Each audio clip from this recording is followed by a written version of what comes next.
Hello મિત્રો, welcome to my channel રસોઈની રંગત with ઉન્નતિ। તો ચાલો આજે આપણે બનાવીશું પાણીપુરી,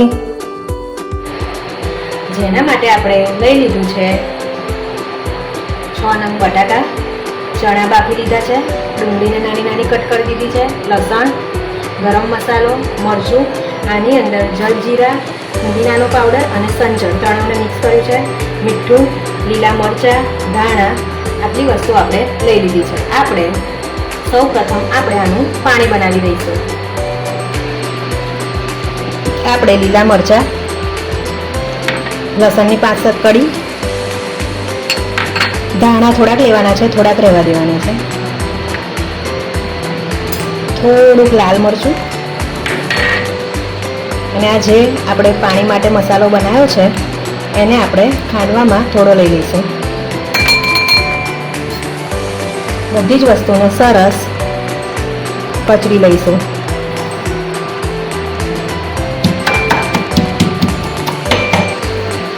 આપણી બધી જ વસ્તુની પેસ્ટ સરસ રેડી થઈ ગઈ છે। આપણે આને એક વાસણમાં કાઢી લઈશું। આપણે થોડી પેસ્ટ રહેવા દેવાની છે, જેને આપણે બટાકાનો માવો બનાવીશું તેમાં એડ કરીશું। પાણી એડ કરીશું,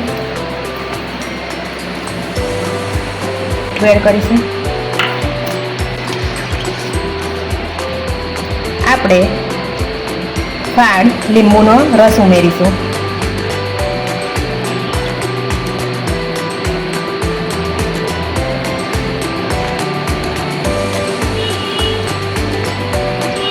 પાણીનો મસાલો પેસ્ટ બનાવવામાં લીધો હતો તેને થોડો એડ કરીશું।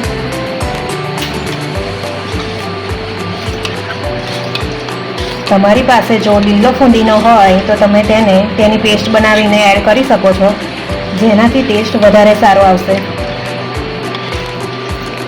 હવે આપણું આ પાણી રેડી થઈ ગયું છે। આપણે તેને ફ્રીજમાં ઠંડુ થવા માટે મૂકી દઈશું, ત્યાં સુધી આપણે મસાલો રેડી કરી દઈશું। એક વાસણમાં બટાકાને લઈ લઈશું, તેને મેશ કરી લઈશું।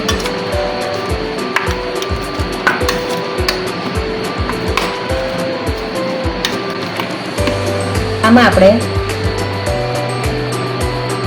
આપણે લીલા ધાણા એડ કરીશું, લાલ મરચું એડ કરીશું, ગરમ મસાલો એડ કરીશું, ચણા જે આપણે બાફી લીધા છે તે બધા એડ કરી દઈશું। આપણે ડુંગળીને આ મસાલામાં જ એડ કરવાની છે, જેથી અલગથી લેવી પડશે નહીં।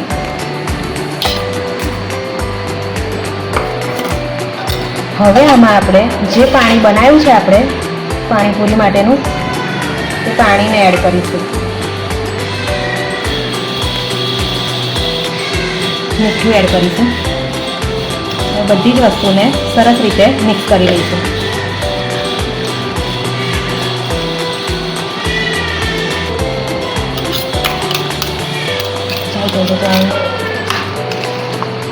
બધી જ વસ્તુને આપણે સરસ રીતે મિક્સ કરી લઈશું। આપણો મસાલો સરસ રેડી થઈ ગયો છે।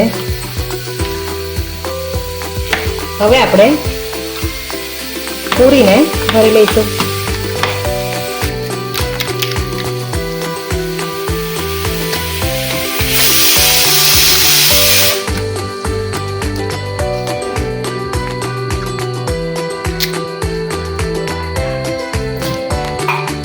આ પૂરી હું બજારથી લાવી છું, પણ જો તમે પૂરીની રેસીપી જોવી હોય તો કોમેન્ટમાં જણાવી શકો છો।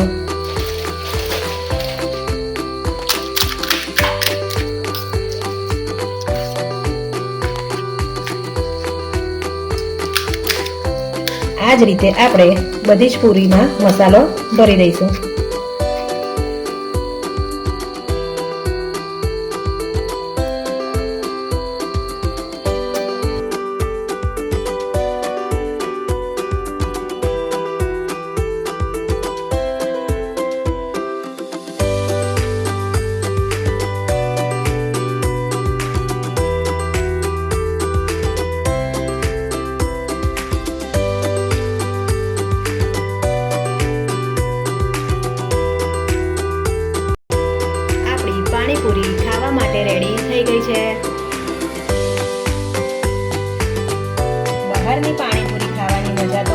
છે, પરંતુ જો એવી જ ટેસ્ટી અને સ્વાદિષ્ટ પાણીપુરી ઘરે બનાવી હોય તો આ રેસીપી જરૂરથી ટ્રાય કરજો.